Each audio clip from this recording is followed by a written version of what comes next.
That's like 6-7 months, and they've lost 20%. And that's how bad it can get when you're trying to catch a falling knife in the environment that we're in right now.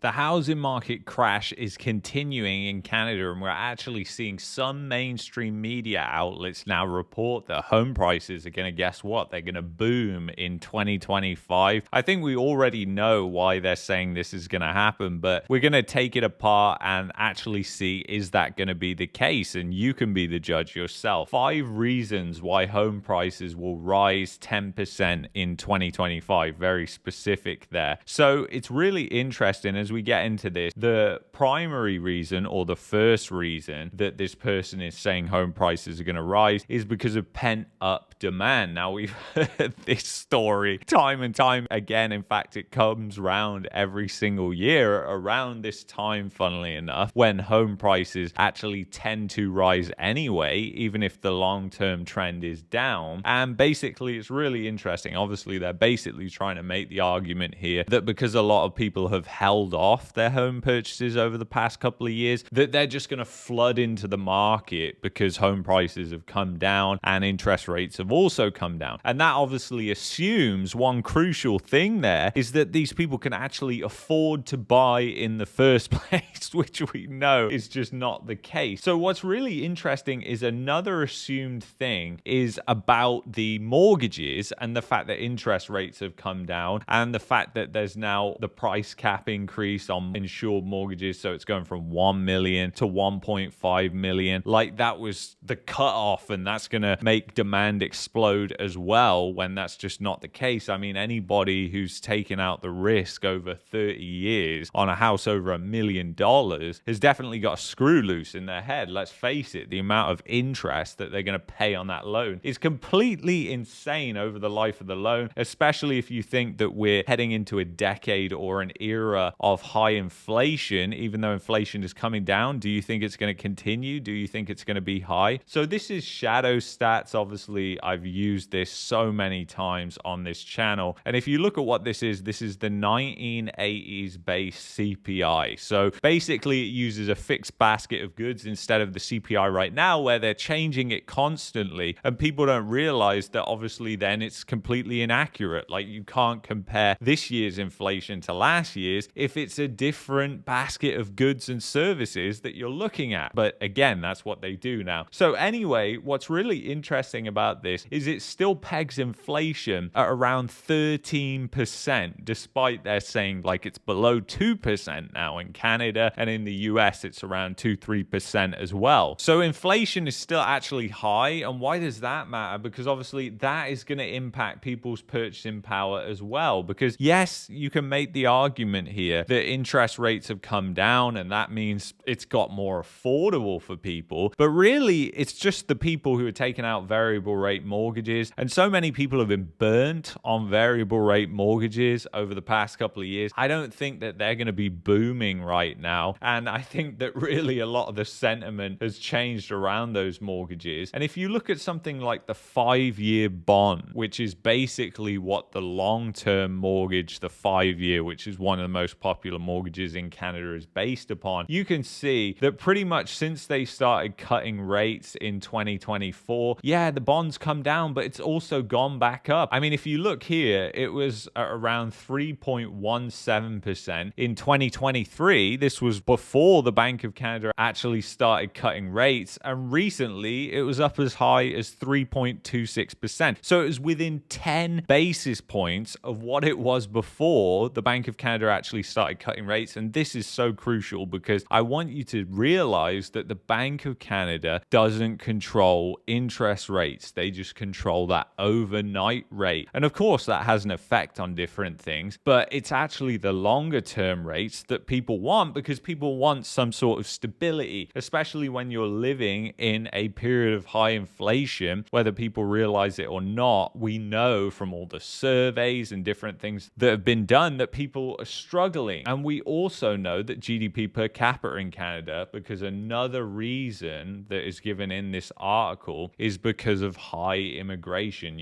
High immigration is going to really power home sales. And that can influence home sales because obviously you have more people then who are renting, and that drives more investor demand. But we're really not seeing that. And if you look at what's happening with GDP per capita, sure, you can make the argument that there's high immigration right now. But guess what? Those people are unable to find jobs, or they're taking other people's jobs because there's not enough jobs to go around because the economy is in a bad spot. And that's exactly what you see with GDP per capita. 2024, it was around $45,000, $44,900. And if you look at what it was back in 2018, it was exactly the same.